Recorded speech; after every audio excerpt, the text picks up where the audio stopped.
Live from New York. Good to have you in today. So happy to have you in today on a Tuesday. We got a lot to talk about. We got a lot of topics playing. We got the Panthers. They fired their head coach. They basically fired everybody on their offensive staff. Also, we got a little bit of Giants quarterback news. Daniel Jones, the organization still believes in him. Also, we're going to talk about that absolutely amazing thriller game between the Buffalo Bills and the Philadelphia Eagles and who deserves to be on top of the NFL gauntlet as the best team in the NFL. So yeah, we got a lot to talk about. Packed show, but I do want to talk about this before we jump into all that. So generally, you normally keep family away from work. I would say that's something that's a line that you separate. Normally, work is separate from everything else in your life. When it comes to the New England Patriots and Bill Belichick, he incorporates his family into his work. And not only that, his hiring system and his drafting system makes no sense. Because what he prioritizes in the draft are defensive players, or in the case of this, he drafted a bunch of offensive linemen, defensive backs, defensive linemen, and a kicker before an actual skill position in wide receiver. And by the way, that kicker missed several easy chip shots so far this season. He decided to get rid of Nick Folk, who currently has a 95.5% field goal percentage, and Chad Ryland, his fourth-round pick. By the way, fourth-round pick for a kicker is extremely, extremely high. He's 70% kicking percentage. And he missed a 35-yard kick in the last game against the Giants, which was an absolutely abysmal loss for Bill Belichick in his entire career. And that was a 35-yard kick, and that sort of shows just how bad the Patriots have been.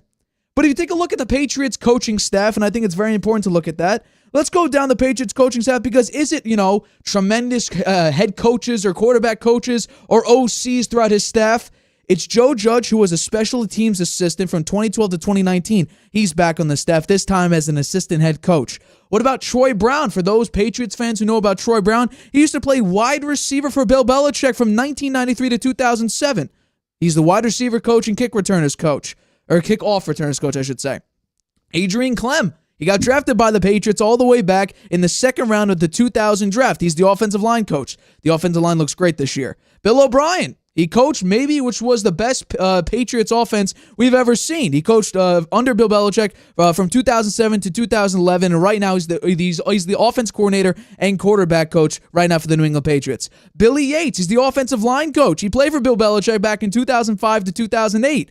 What about his sons? Two of his sons are on the staff, Steve and Brian Belichick.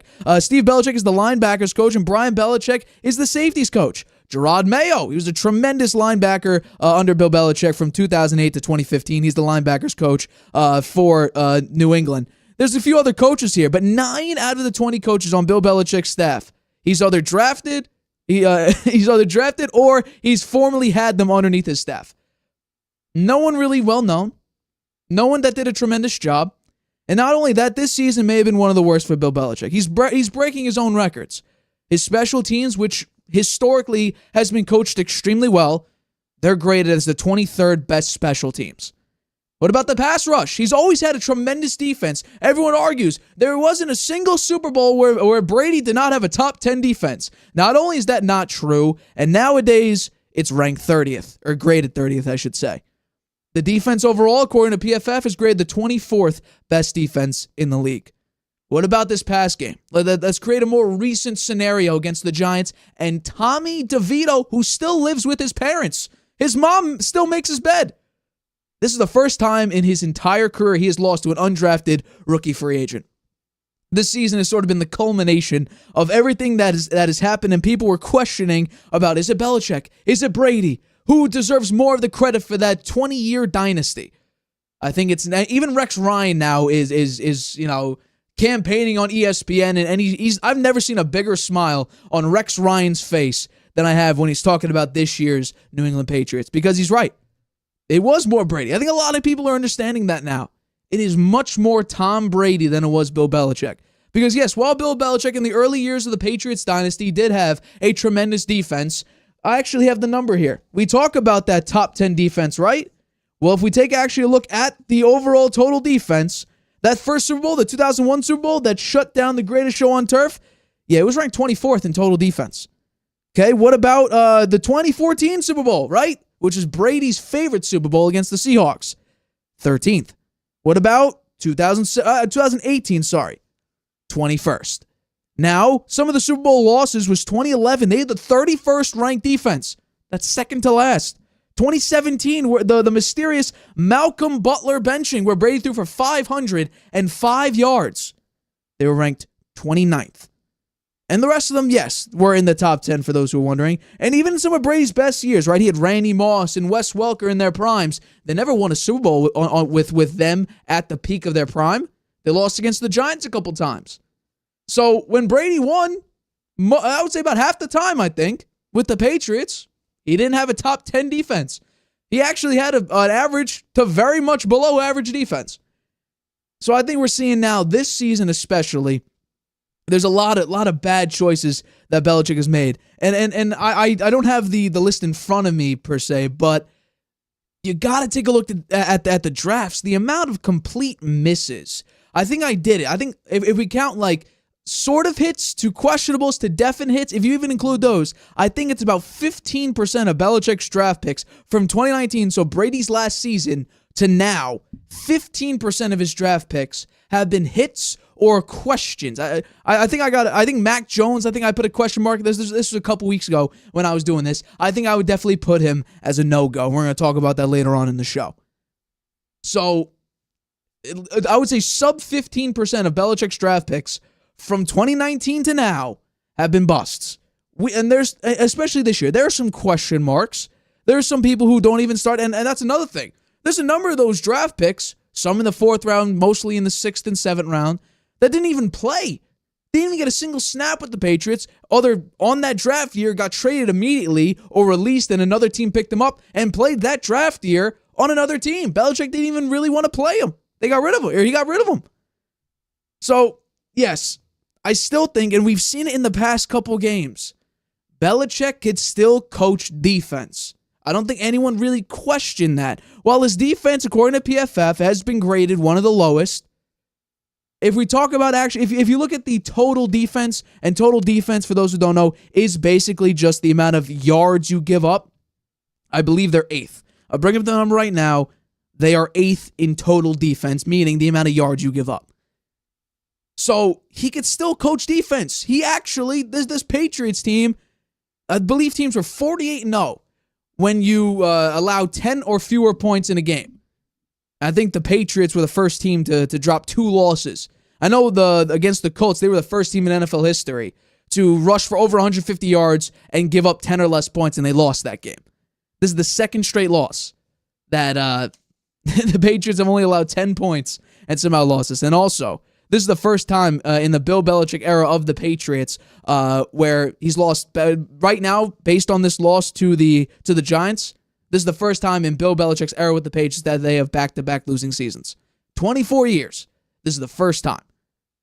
So, it's not good in New England. It's basically only going to get worse, I would say, because now I saw something where Belichick said this is the most fun he's had coaching in a while. Why? I have no idea why that would even come out. And also he was asked on the Greg Hill show, like that rumor about him potentially already knowing his next destination, which Dan Orlovsky said, and we heard the Patriots could trade Belichick to the Commanders for a first-round pick. Yeah, he said that was ridiculous. You know why I think so? I think he's going to ride off into the sunset. And personally, for me, if the Chargers job opens, which it should, I would say Belichick, that would be the perfect situation. The offense is basically already set. All Justin Herbert needs is to have his defense actually step up. The amount of talent on that defense, Joey Bosa, Khalil Mack, Derwin James, Asante Samuel Jr., you got a lot of pieces on that defense. They just have to be coached properly. And Brandon Staley, if he isn't fired by the end of the season, or at least right now, the Chargers, they're wasting Justin Herbert's career away. Because I think if you look at it, I think Justin Herbert with his career, that he's put up 1,508 points. The defense has allowed 1,507 points. That's kind of why you have a 500 record. You give up the amount of points you score. So, I don't know. It's rough for a lot of coaches, and we're going to talk about one immediately right at the end of this topic. But the Patriots, the dynasty, I think, has been shut. It is very, very rough for New England fans.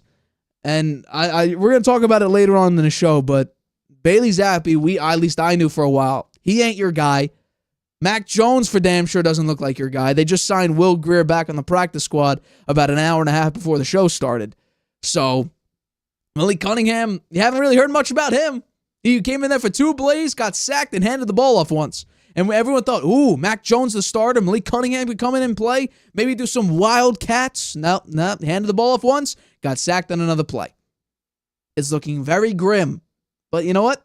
When you have 20 years of sustained success, you have some of the best offensive pieces ever to play the game in Randy Moss and Julian Edelman in the playoffs, by the way. If you look at his playoff numbers, there's a lot of stats that Julian Edelman is right behind Jerry Rice. So playoff Edelman was pretty damn good. Wes Welker in his prime.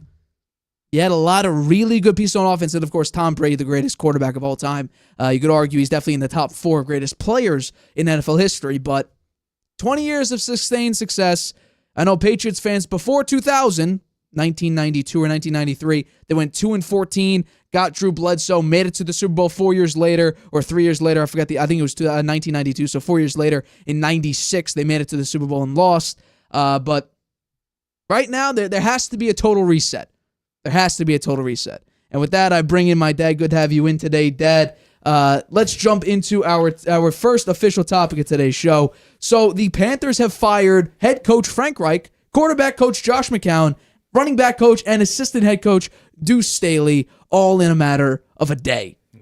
Not exactly the prettiest situation for the Carolina Panthers. This is a 1-10 start. You got the first overall pick. Bryce Young was your first pick. David Tepper, the owner, actually came out today and said that they were actually planning on drafting number 2 to get Stroud because they thought the Texans would get number 1. But then they decided, you know what, let me go out and get number 1 because there were a lot of bad things coming out about CJ Stroud and that S2 test, I believe it is, where he failed it or something like that. Safe to say it didn't really matter. But yeah, they drafted Bryce Young. It's not looking too good. 1-10. They fired basically their entire offensive staff. This is the second time in under like a calendar year that he got fired. He got fired a little bit over a calendar year. Fired last year from the Colts in week 9. Now he gets fired after week 11. I want to know, are you surprised that the Carolina Panthers decided to move off of Frank Reich after 11 weeks? No, I'm not really that surprised. I mean, Bryce Young has been a bust so far, and somebody has to be the scapegoat for picking him and trying to give the impression that the coaches don't know how to bring the best out in him, and that's why they fired Frank Reich and all these other guys too. And so they're gonna have a reset on coaching.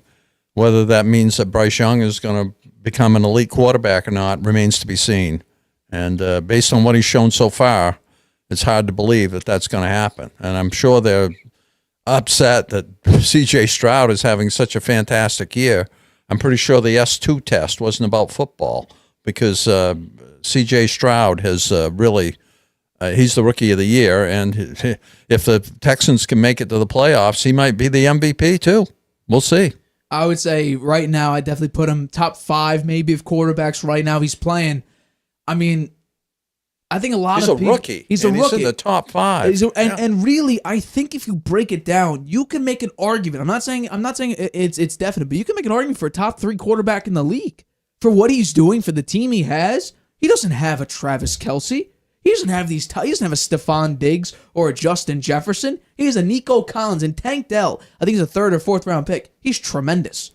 Tremendous. But we argued this, we agreed on this, I should say, last year in the offseason when they were determining what coach they should bring in. Steve Wilks was right there. He won 6 games, only lost 6 games. By the way, at this time last year, they had the amount of losses last year that they do right now. They went 7-10 last year. Steve Wilks went 6-6. They had Matt Rule to start the year, and they were horrible with Baker Mayfield as their starting quarterback. But me and you both agreed. Steve Wilks deserves this job. He deserved it. They played significantly better. I have the numbers here. So the defense, right? Because Steve Wilks right now is DC of the 49ers, and the 49ers defense, the dominance of that team is incredible. But the defense under Matt Rule gave up 356.2 yards per total yards per game. With Steve Wilks, it gave up a little bit less, 347.6 total yards per game. What about the amount of points that defense let up? 24.4 under Rule, 21 under Steve Wilks. So they were scoring more on offense, actually. They were giving up less points. They were gaining more yards under Steve Wilks, giving up fewer yards under Steve Wilks. I mean, Steve Wilks is a defensive guy, right? Right. But he really, for the Panthers, he was the one that made the offense go with not really having a quarterback. That's Sam Darnold and P.J. Walker and Sam Darnold. Yeah. And Sam Darnold, actually, they had him playing reasonably well near the latter part of the season, and they had a chance to make the playoffs. They were, if they beat Tampa, I believe the other would have been right there, game, or they would have made it in. Yeah. So Steve Wilks had an opportunity with Sam Darnold, and same thing happened with the Raiders. They had the guy that came in as he came in and they went to the playoffs. Yep. Right. They lost in that first playoff. Yeah, but it was this close. They got there. Look at how poor they've been since. Terrible. Well, now with it's weird. Under Josh McDaniels, they were terrible. Now with Antonio Pierce, they're playing harder. I would say. Yeah, they're playing harder. They lost. They lost their last 2. Aiden O'Connell is your quarterback. While there's something there, it's still not an experienced guy. But they are believing in Pierce more than they did McDaniels, and that's the same thing with the Panthers. Yeah. After Rule, Steve Wilks came in. People started to play harder. The defense started to step up massively. So Frank Reich, I understand he was a quarterback. He coached up Andrew Luck, I believe. He coached Phillip Rivers, I believe, at the last year of his career. I think got fired after week 9 of last season. But I didn't love the hire. I don't believe we talked about the hiring on the show. But I know for one, I didn't understand the signing. Could it be the fact that maybe originally they were going to go with Stroud because the conversation that went viral on social media was them talking to Stroud and say, hey, how about we look at places in Josh McCown's talking to him saying, hey, how about we look at a couple places in Charlotte? Well, we'll get you situated here. And they decided to, not trade up to 1, or they traded up to 1, got Bryce Young for some reason. It was like a couple days before the draft. C.J. Stroud's stock for some reason tanked. Will Levis's stock rose. Bryce Young was sort of solidified at number 1. He was way too small. I mean, he put a helmet on. His head looked too big. I mean, it didn't make sense to me. He played at Alabama, and I'm not entirely sure. Bryce Young shouldn't have been the first pick. It's clear. Yeah. Stroud should have been. And I'm sure the Panthers are feeling it. And Frank Reich is the scapegoat, along with a bunch of other coaches. And we'll see what happens next. Yeah. I doubt it means that suddenly Bryce Young is going to become a world beater. He sure hasn't looked like it so far, throwing all kinds of interceptions, some to right to the defensive player. I watched some of the game, man. He looked like a deer in the headlights. He didn't seem like he knew what was going on out there. Now, maybe some of that is the coaching. It could be, but I don't know. I think they made Frank Reich the scapegoat. We'll see what happens next. And I feel like we talked about this with Matt Canada. It's the coach first or the coordinator first, then it's the player generally. Mm-hmm. If he's a very, very young player, you might have a coach and a coordinator go before the player goes. Frank Reich's gone. Now you're going to get a new head coach if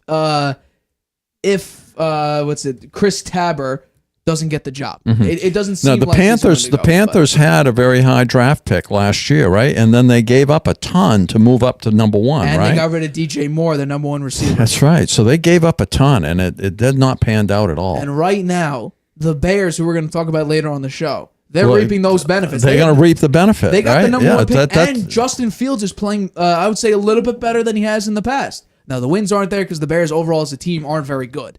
But they have the number one pick. The Bears have the number one pick just because the Panthers, for whatever reason, you got the number one pick. You got Bryce Young. Bryce Young was supposed to be the savior, and he just hasn't been. Yeah. You have one of the worst graded offensive linemen. Miles Sanders had a phenomenal year, but he was last year, but he was behind the Eagles' offensive line, who was one of, if not the best. It was the best offensive line in the NFL last season. And to me, the coaching move with Frank Reich didn't make a lot of sense. I would have probably gotten him off at 1-8, 1-9 maybe. Now you're at 1-10. There's not really much hope for you. There really isn't. I thought they could beat the Titans here because of how Will Levis was playing very poorly in the past couple games. It was mainly due to the fact that they couldn't run the ball very well. And you were right. They couldn't really stop him. They couldn't stop him to a point where Will Levis had to throw the ball more because they do have the 5th best passing defense in the league. These Panthers do.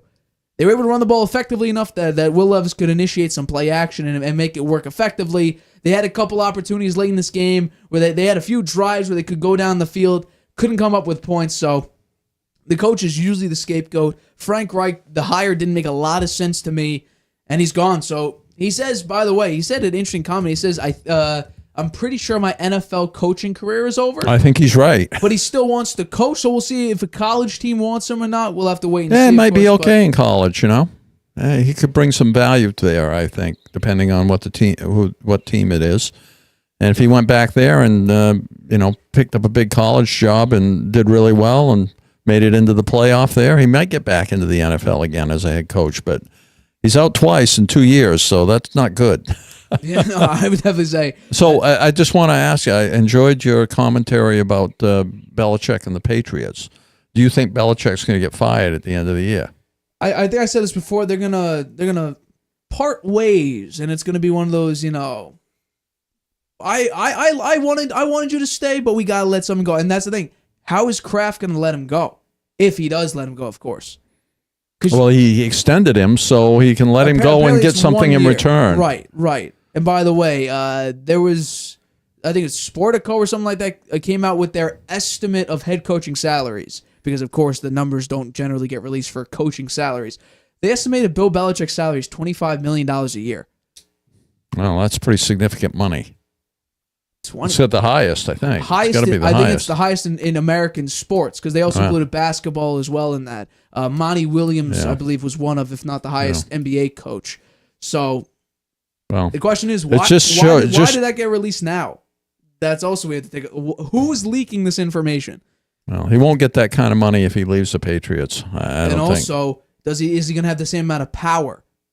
He's the general manager. I'd say he's going to have less because there's a lot of criticism of his drafting, and we will say though that he did draft the greatest player in NFL history, in Tom Brady, and got him him at the 6th round. Got him in the 6th round. Before I was born. Not too bad there. We give him credit there. He did draft Gronk. Yeah, he drafted Gronk. He drafted Vince Wilfork. One of the best defensive nose tackles. So he has had some good draft picks, but not recently. It's been very, very rough recently, and offensive especially. It's been brutal. David Asiasi, I still remember that pick. David Asiasi, what a tight end pick. I believe it was a 3rd-round pick as well. He could have had a lot better receivers than the ones he's picked. There's some that are all pros out there now that he could have had and they didn't get. Yeah. And he could have had a better quarterback than Mac Jones in that draft too, I think, right? Who was left after? Mac Jones was the last one left. He was the last one left, yeah. So we took him. So I actually, in my mock draft, I had them trading up to the 9th pick to get Fields. I don't know if we take a look at that now, whether or not that's a good idea. Probably not. I did have them moving up to the 9th pick to pick Justin Fields. So you think Bill Belichick is done at the end of the season? They're going to part ways somehow? You're 2-9. You can't. I mean, the schedule. The Jets are the only hope left. And if the Jets somehow are still in if mathematically they're still in playoff contention, Roger said on the Pat McAfee show, if they still have a shot at the playoffs, he'll be in there. Yeah. Off an Achilles injury. I know. So if Rodgers in there, even with a torn Achilles, I would still pick the Jets over the Patriots because they're playing so bad. And we're going to talk about it when we talk about the Giants-Patriots matchup. I can't tell which interception is worse, that second one or the one against the Colts. I'm going to show both. I'm going to show actually all interceptions of this most recent game against the Giants, and I'm going to show the one of the Colts. I don't know who's going to be playing quarterback going forward. Both Zappe and Mac Jones are terrible. They're both terrible. I can't disagree with you there. Will Greer is back. Yeah. So Malik Cunningham is still out there too. I don't know why they won't play him. Everybody wants him. I listen to other shows. Social media also. Everybody's saying, "Come on, bring him in. Let's see what he can do, just for the fun of it." The season's over now. Yeah. So we'll see. There's literally no chance you have a winning record. You lost 9 games. Yeah, it's a very, very small chance that you can make the playoffs if you won all the games left. 8 and 9 might get you in, but 0.1% chance. I think PFF has a 0.1%. 0.1%, not very high.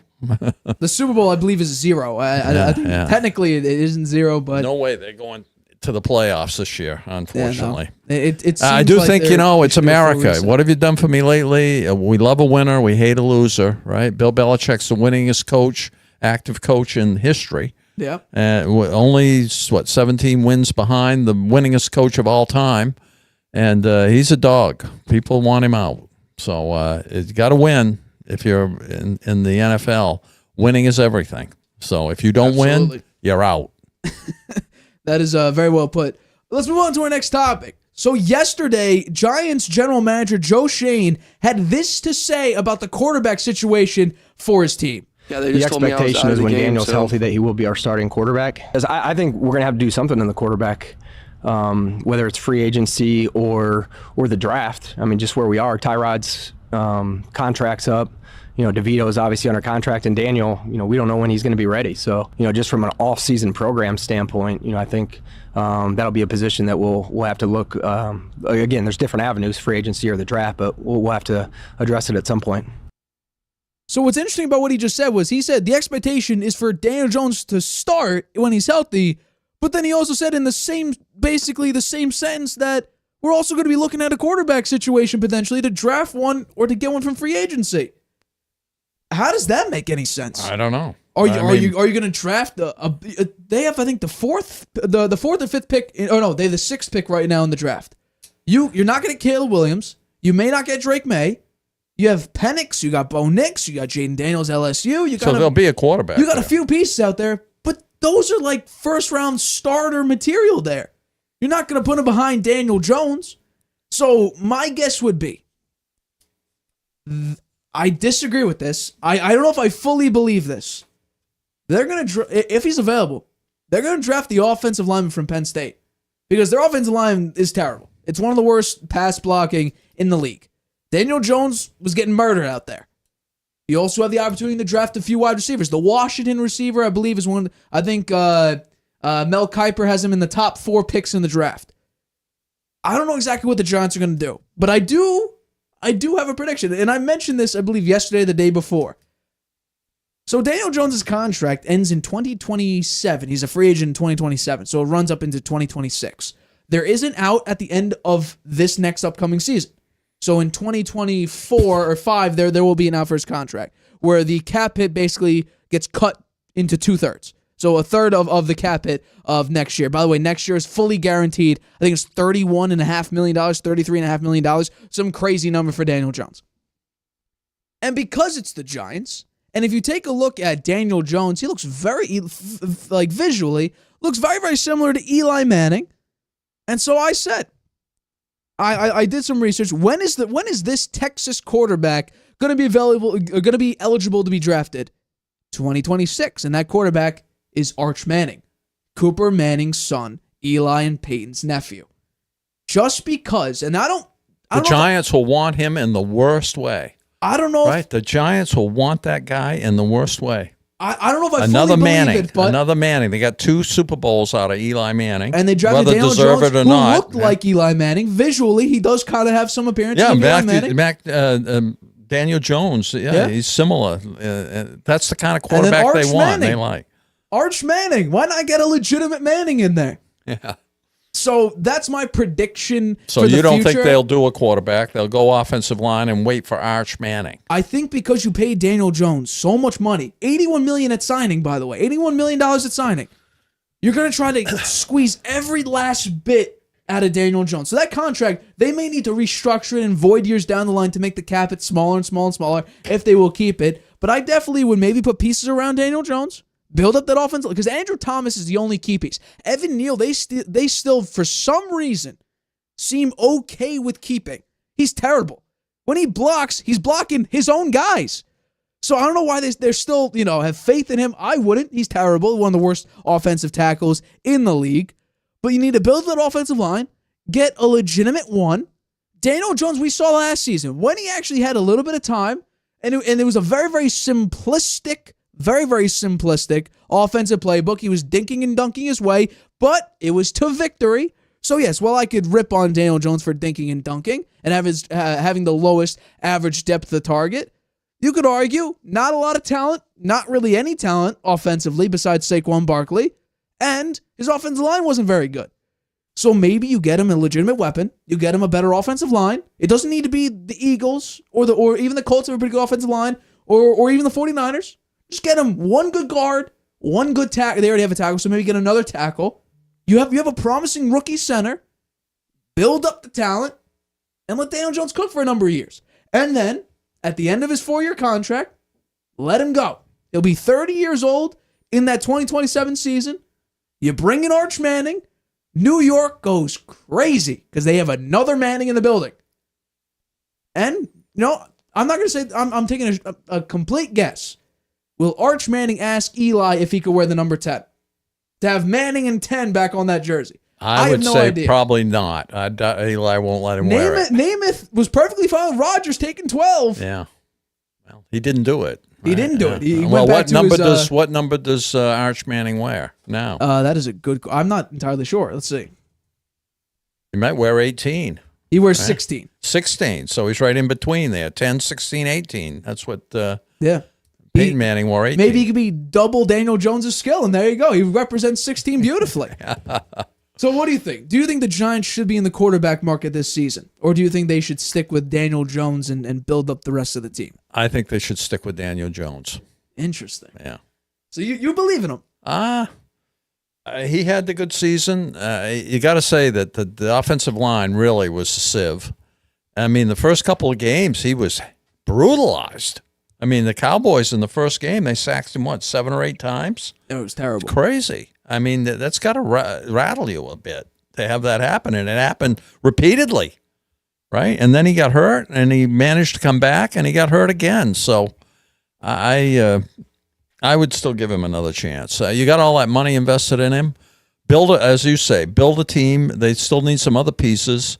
Work on the offensive line, get him a little more protection, and see what can happen. Would you believe? I mean, what do you think is going to happen to Saquon Barkley at the end of this year?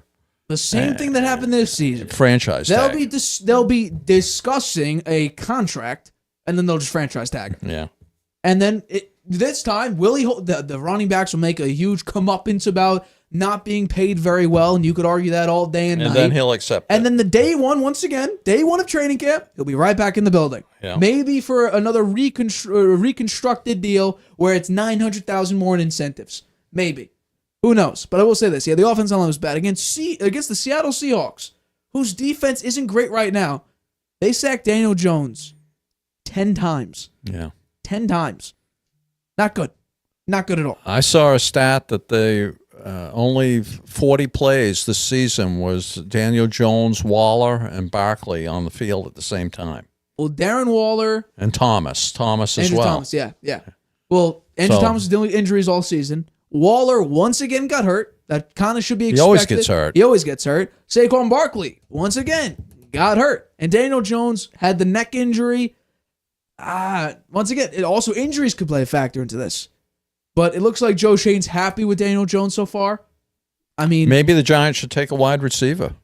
They really don't have much at wide receiver, I don't think. Right. There's I think big names there. Jalen Hyatt's good, but he's young, so you got to develop him. Sterling Shepard's old. He's more of a locker room guy. Darius Slayton, he's a wide receiver 3, maybe. You don't got a lot. Darren Waller was supposed to be promising.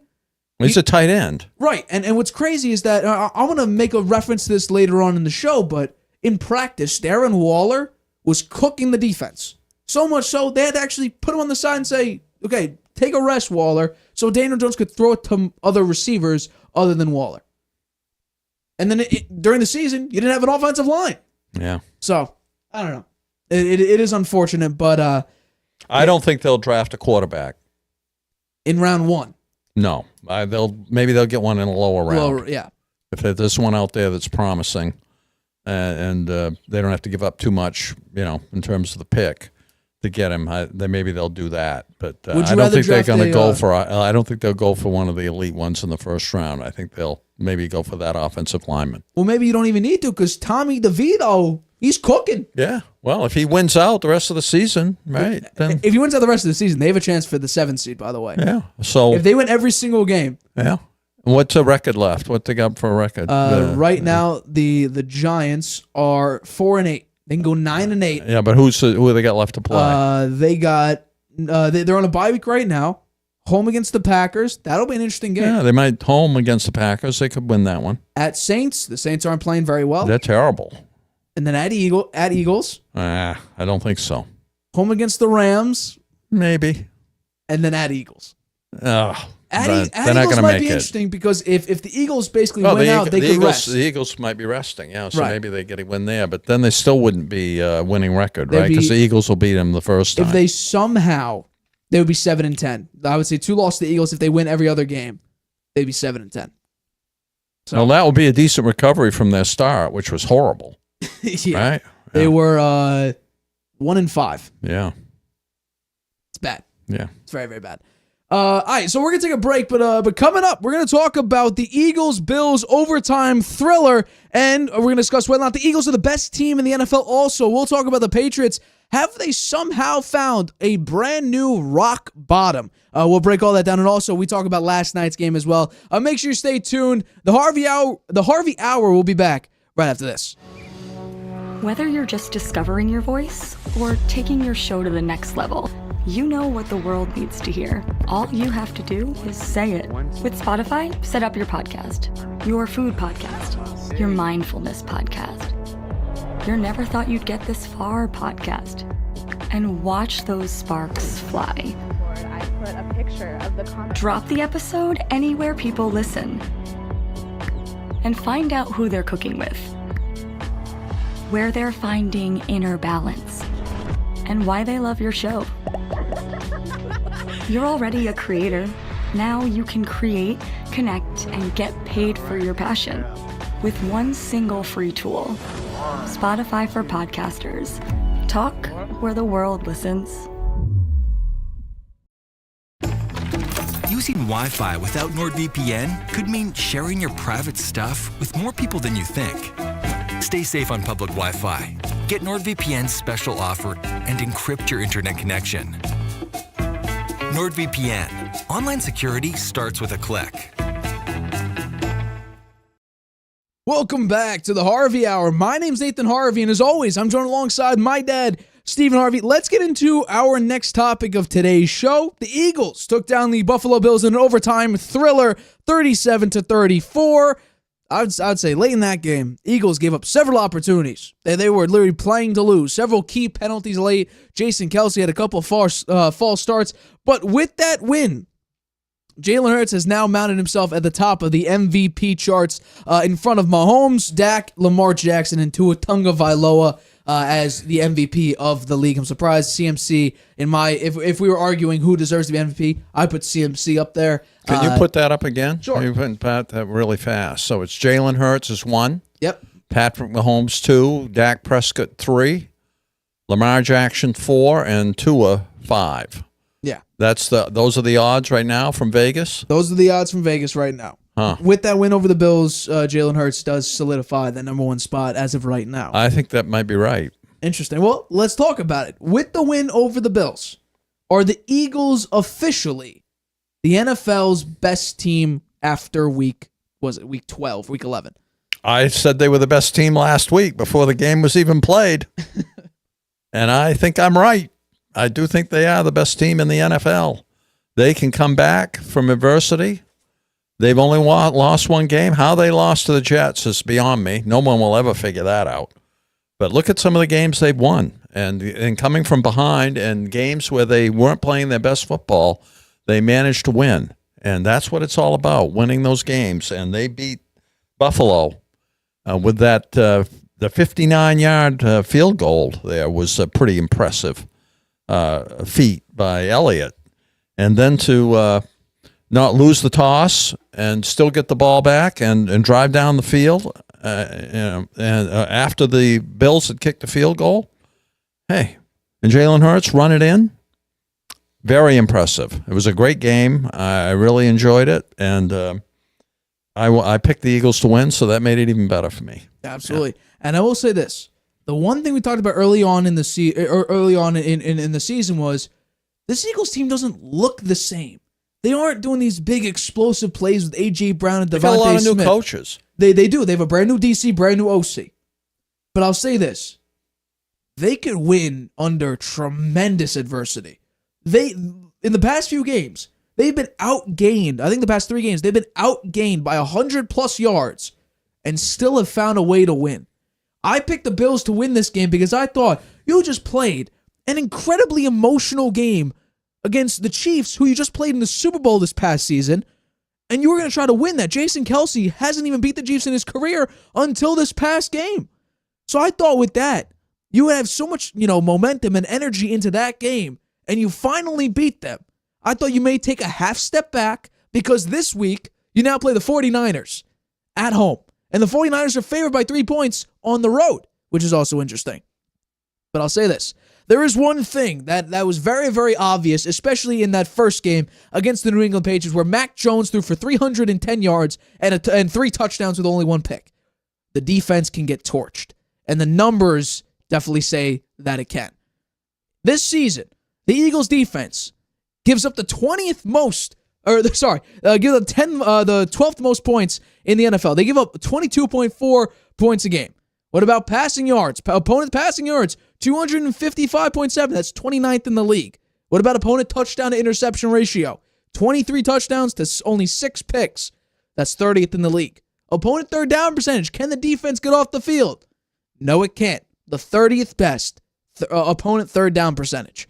So this defense. How about total defense? Total defense right now, they are 19th in the league. Yeah. So they're giving up the 19th most total yards. They're worse than the Patriots. They are worse than the Patriots. Huh. The Patriots actually are one of the top. They're what, 8th? Yeah, they're 8th in total defense. Mm-hmm. The Patriots are. So, and also, I'll say this. You're playing Buffalo. I understand. A lot of points were scored in that game. It was a high-scoring game. 37-34. But I don't know if I literally said this. When Buffalo couldn't score in overtime, and they were making that drive, even late in the fourth quarter, to tie up the game to send it to overtime, I got the feeling like the Eagles are going to do this. The Eagles are going to do this.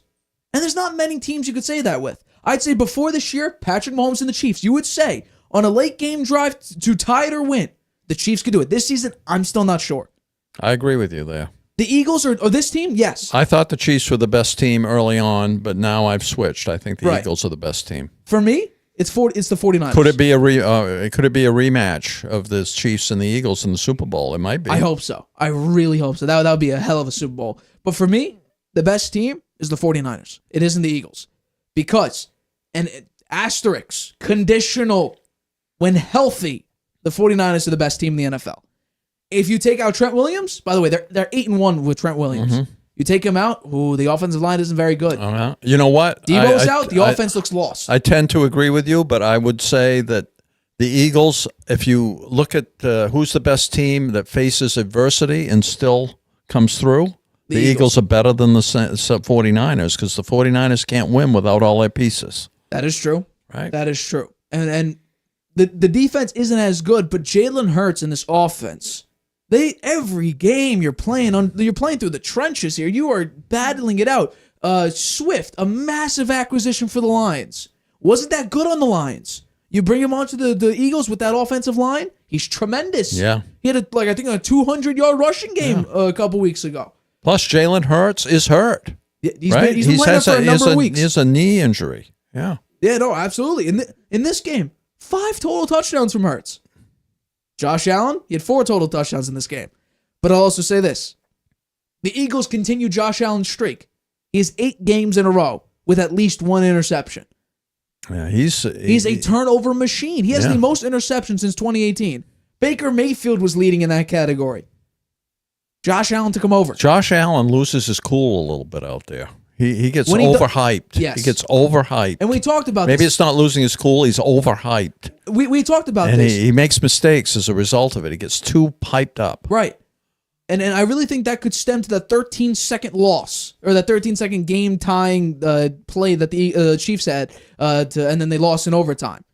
I really think it's that, because the Bills played tremendously in that playoff game. Gabe Davis, I think, had 4 touchdowns in that game. And your defense couldn't hold the Chiefs 13 seconds.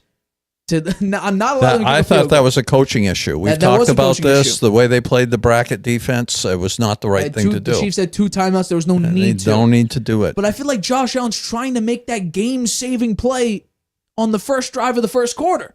Meanwhile, you need to save those for a 2-minute drive in the fourth quarter. But every single play, it's like, got to make the big play. Got to make the big play. I have Stephon Diggs. I got to target him. Gabe Davis. I got to throw him a couple balls. Now I have Dalton Kincaid. Let me try to get him the ball.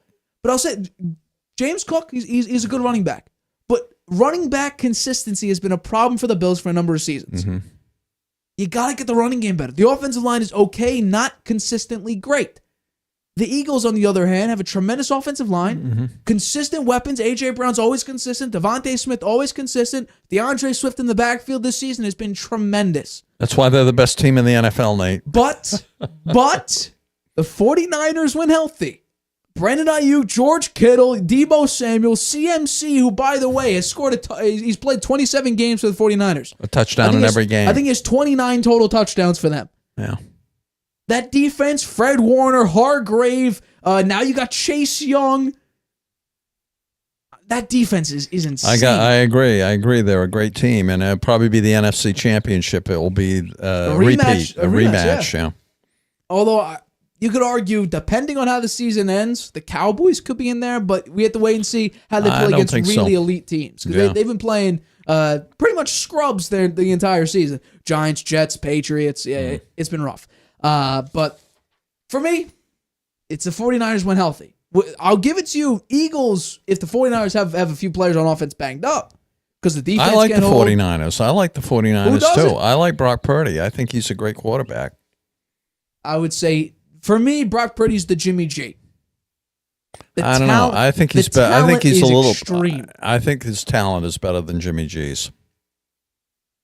He doesn't make the mistakes that Jimmy G did. Jimmy G. Well, that's important. That's part of talent, isn't it? He can make a terrible throw, and we saw it this season. He can make a very bad throw or an overthrow like he did in the Super Bowl in 2019 against the Chiefs, and it's rough. Brock Purdy, his receiver, I mean, you've seen a couple of these games.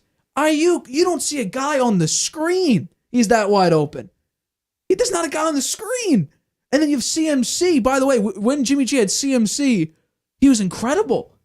I think he had no interceptions, a very high passer rating, he was really, really good. So, when healthy for me, 49ers take the cake as the number 1 team. And that's sort of, alluding to Friday's show when I do my Nate's Notches. That's kind of giving you the answer who I have at number 1. But, we'll have to wait and see. Because a few of those, I think you're going to be surprised, actually, with my top 10 list on Friday. Or my Nate's Notches, on Friday. But, of course, you'll have to wait and see. But the Eagles, I got to give it to them. Playing very, very late and you're losing. You're playing a very tough game. Coming out of a very emotional game against the Chiefs. Somehow pull it out against the Bills.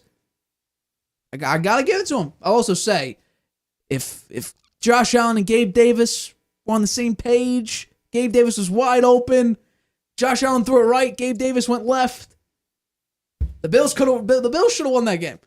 But once again, Josh Allen now moves to 0-6 in overtime games. Not good.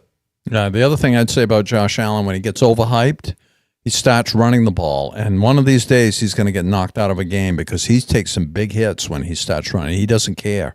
Yeah. He goes right for it, and he doesn't slide. He takes some big hits, and one of these days that's going to catch up with him.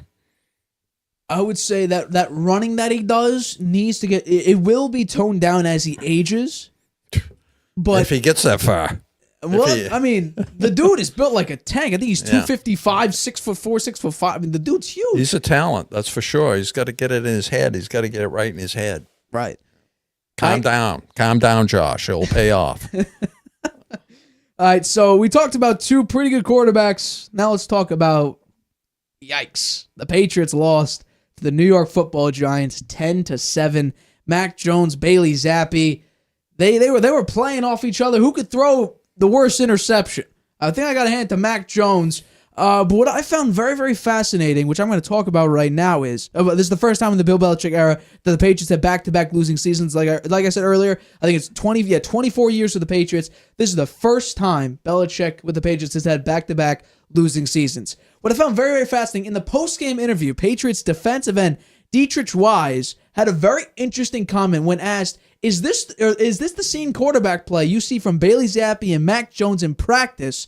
And this is what Wise had to say. Yeah, they do a good job in practice. I think they read their reads well, and they're able to execute the plays. And I think it's the same in a sense. They do a fantastic job of communicating at the line of scrimmage and getting the ball to receiver. And there's also great players on the other side of the ball who tend to come up and make plays. But for the most part, they do a great job in practice, and that's it. That gives me a lot of pause for two, and it could be two reasons. One, Mac Jones and Bailey Zappi are really that good in practice, or two, the Patriots defense is that bad in practice, or a combination of both. Because we talked about in training camp, Mac Jones had like a 77% completion percentage, was cooking, and then you get to this year and he looks lost.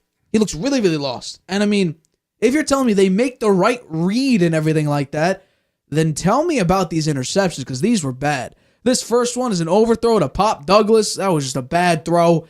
And then this, you could argue this might have been the worst interception I've ever seen in my life. That was bad. Although I will give Mac Jones some credit.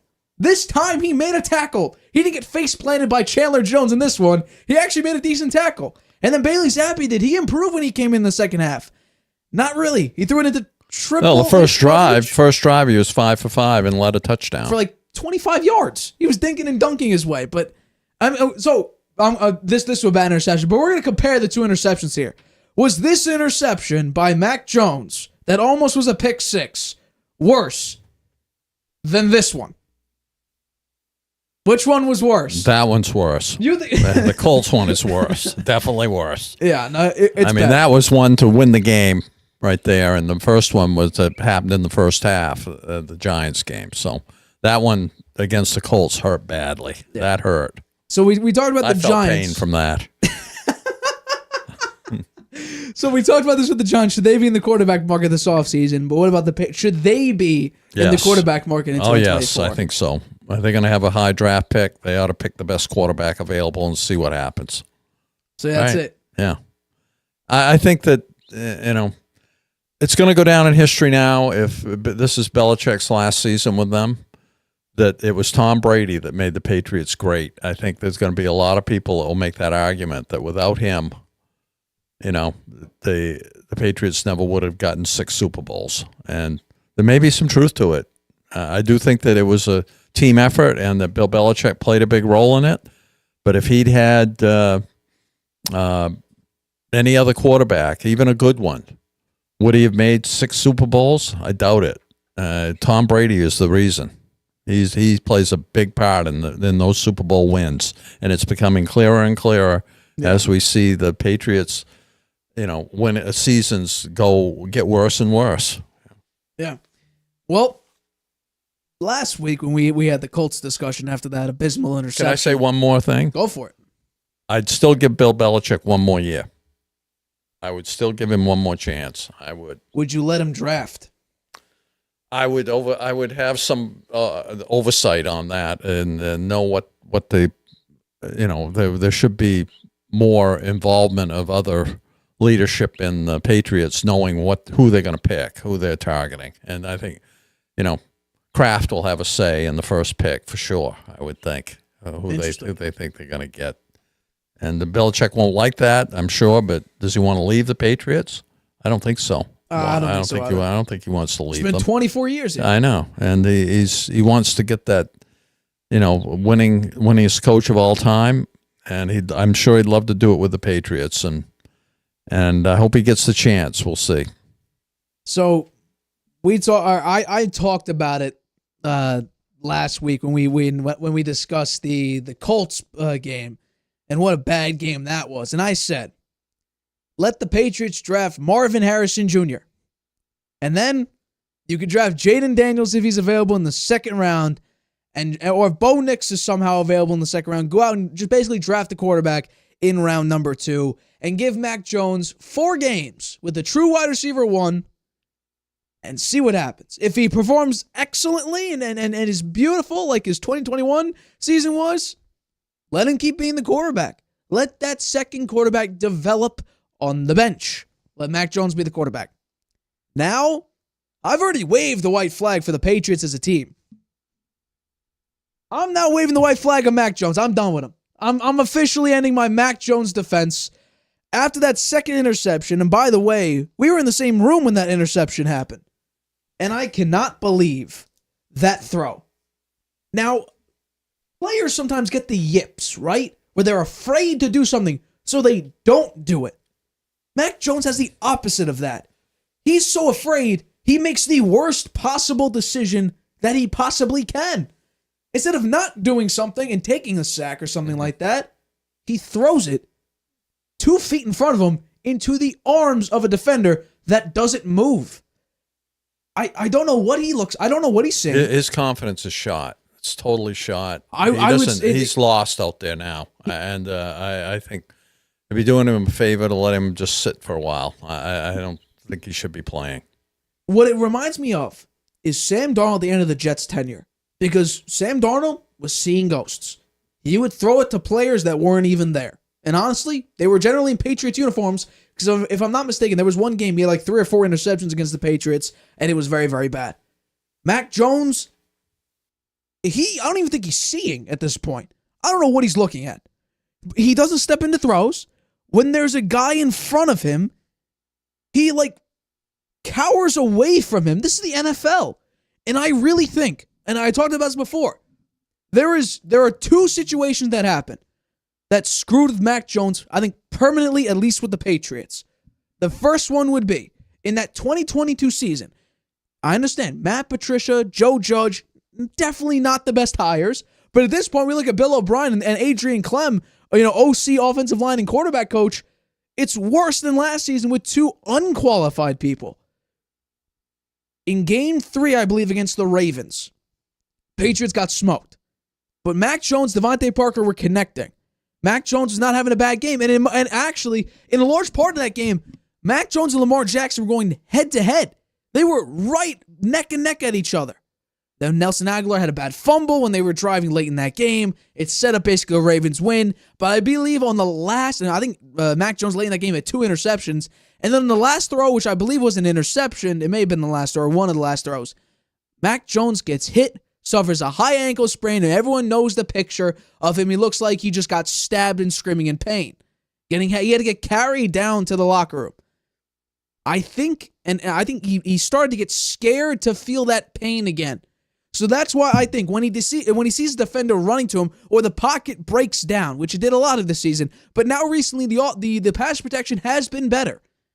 I think Mac Jones is scared to get hit. And not only that, I think at this point, every single game, whether it's at Gillette or any other stadium, it's now like a road game because everyone is chanting for Zappy to come in, or they're just booing Mac Jones just to boo Mac Jones because he is that bad.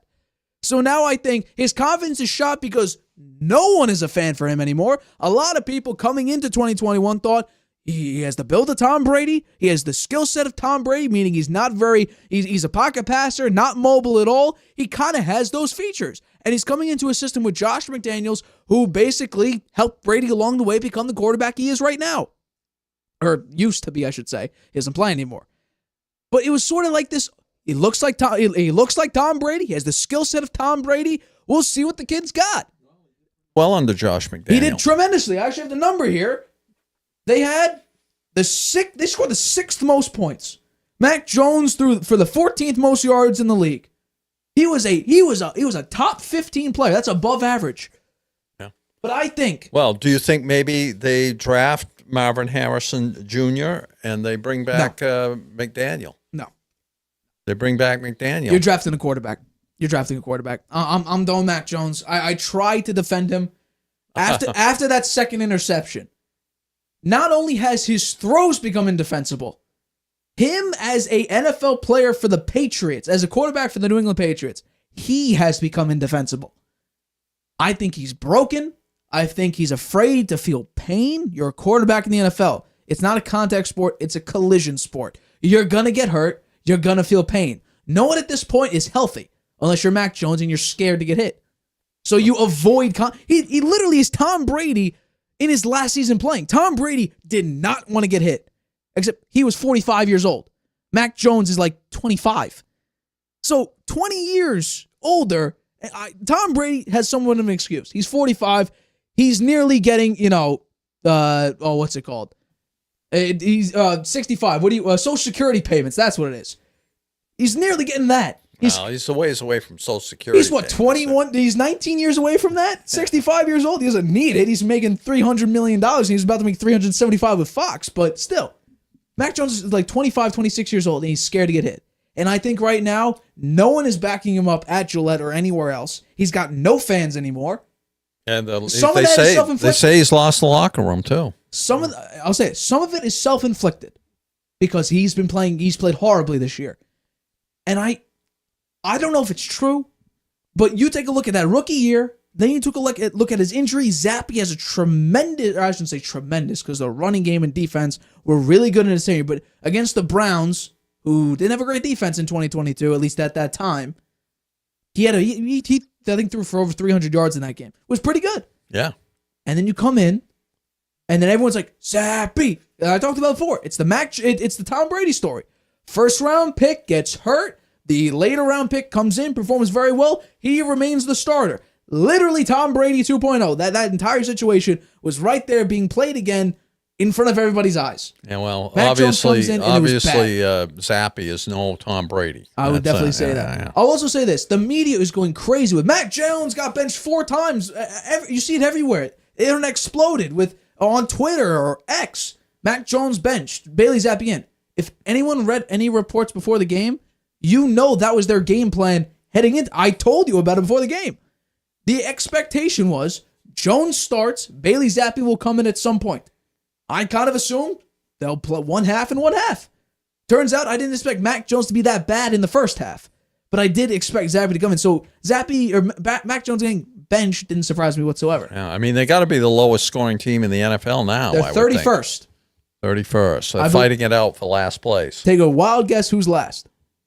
We talked about them earlier in the show.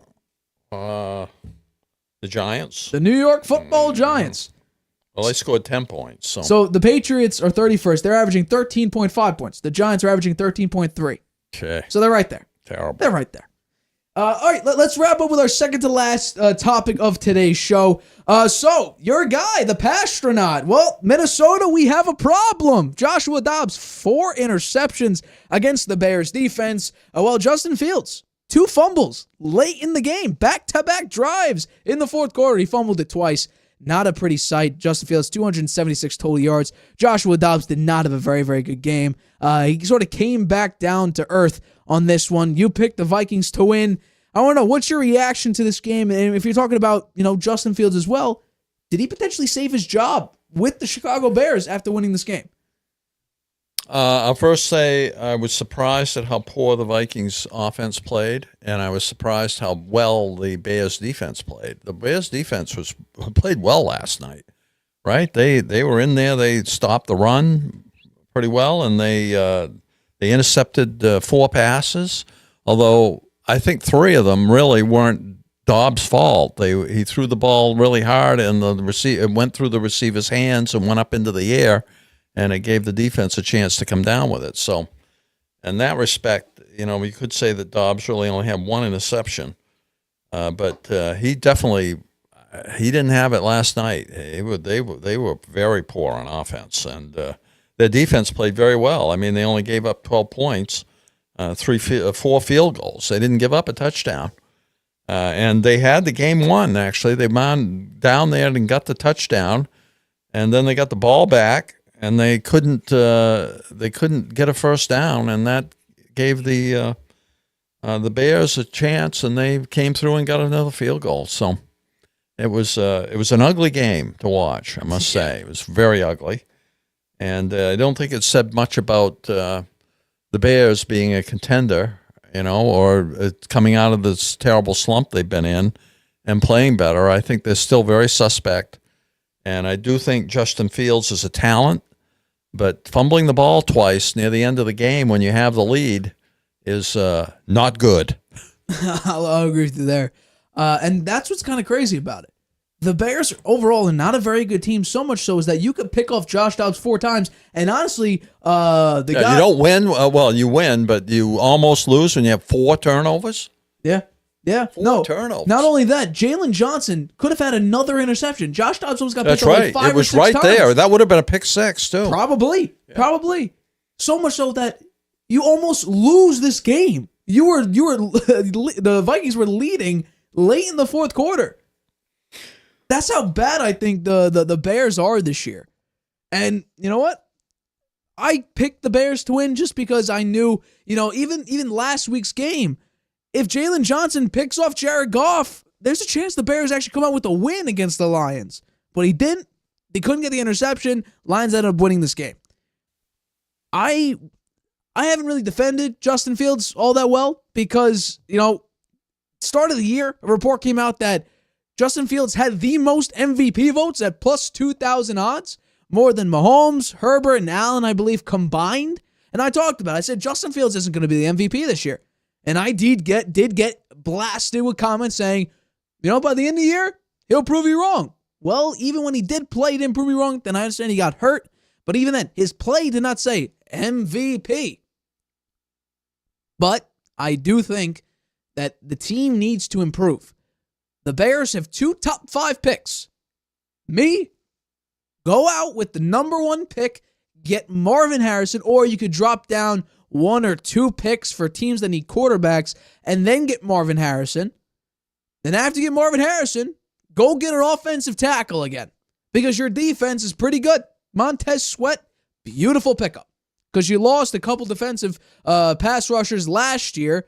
Robert Quinn and, I keep forgetting the other one's name. Roquan Smith, that's who it is. You lost Roquan Smith and, I just forgot the other, whatever the case may be. You lost 2 pass rushers, Robert Quinn, and then you get Montez Sweat back. You sign him long-term deal. It's pretty good. You got a pretty good defender back. He played well last night. He played incredible last night. So what my guess would be is, if I had to take a guess on this draft, and we're going to do our mock draft back in May or I guess no, it would be April. I'm not sure. We'll plan it out. We'll do 3 weeks of where we're doing the entire draft. We'll be doing the entire first round, I should say, over the course of a few weeks. My mock draft would be you go out and get Marvin Harrison as one of your first picks in the draft. Then with that next pick in the draft, you go out and get an offensive lineman. Because I think your defense is fine. Your defense is young. Your defense is good. So I don't think you need to develop that really that much. Will you have a new head coach? Will Matt Eberflus be your head coach next season? My guess would be no. So you could go out and get a Ben Johnson. You go out and get a Kellen Moore potentially. Get one of these offensive guys to be your head coach instead of Matt Eberflus. Develop Justin Fields more. You get him another wide receiver 1. You already have DJ Moore. You get another top-tier talent in the draft. You get another offensive lineman because your offensive line desperately needs work. And I think the Bears could seriously give it a year or 2. I mean, think about the Lions last season. One of the worst defenses, if not the worst defense in the league. You get Jack Campbell. You trade and you get a couple pieces in free agency. Defense is one of the top defenses in the league. And now we're saying, could they win a couple playoff games? Could they compete in the NFC? That's what that sort of drafting high does for you. That's what sort of getting the right pieces around your team, that's what that looks like. You go from 32nd ranked defense into a top 10 defense. In this case, you can go from a bottom tier offense to a top tier offense in a season or 2. That's what I would do. I think Justin Fields, he didn't win a lot of games because the team isn't very good. No, think about this. Now, Josh Dobbs threw 4 interceptions, but Justin Fields got pressured more than Josh Dobbs did. decision-making was not that great. He was pressured on 51.2% of his dropbacks, Justin Fields was, while Josh Dobbs was only pressured on 44.4% of his dropbacks. The offensive line is not good. So for me, I'd keep Justin Fields another year or two. Yeah, I would too. You can I give him would the keep 5th-year him. option if you want. Why not? Why not You don't keep pay him him? much? He's somewhat exciting to watch play. He's just got to cut down on the turnovers and mental mistakes. Right. And I think And he's done better at that this year, right? I mean, he started out terrible. I think he Horrible. said there's too much in my head. The Yeah, coach is he's talking to me thinking too too much. much. I'm thinking too much. Yeah. He's played better since then.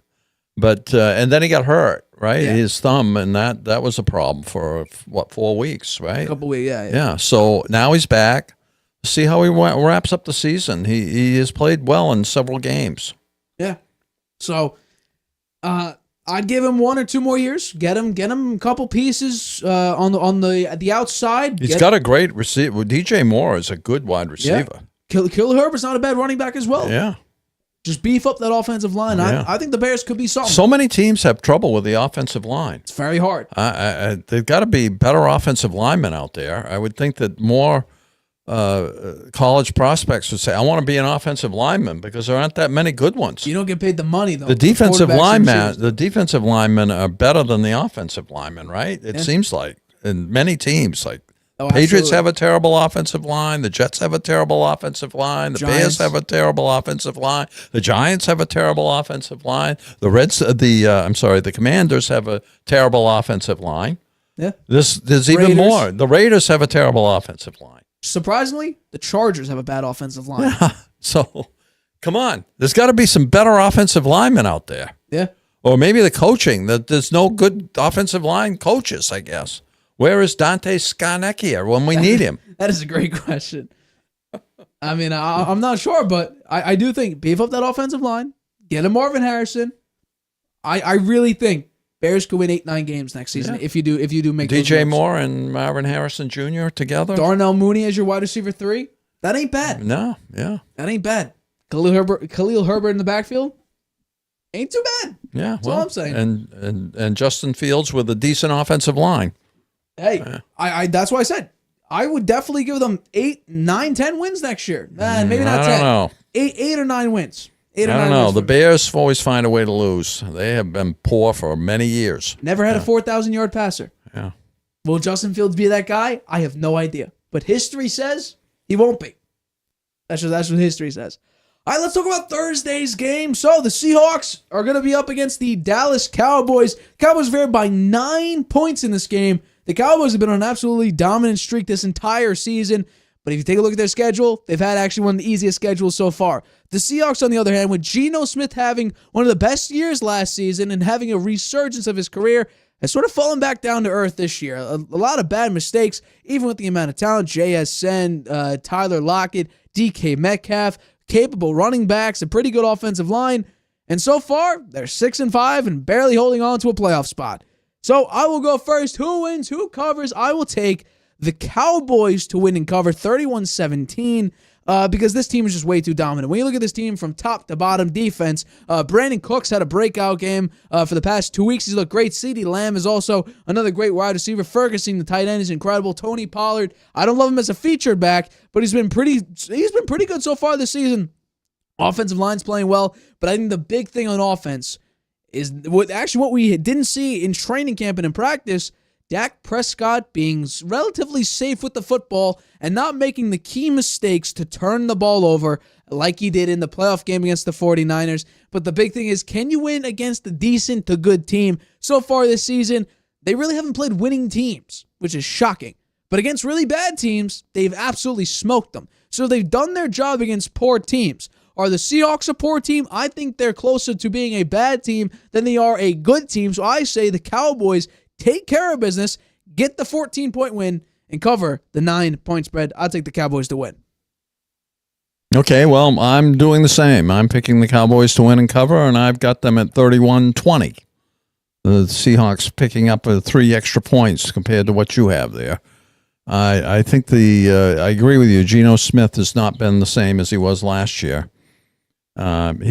He did get hurt in one game there with his arm, and Drew Lock came in and was horrible. It was just terrible.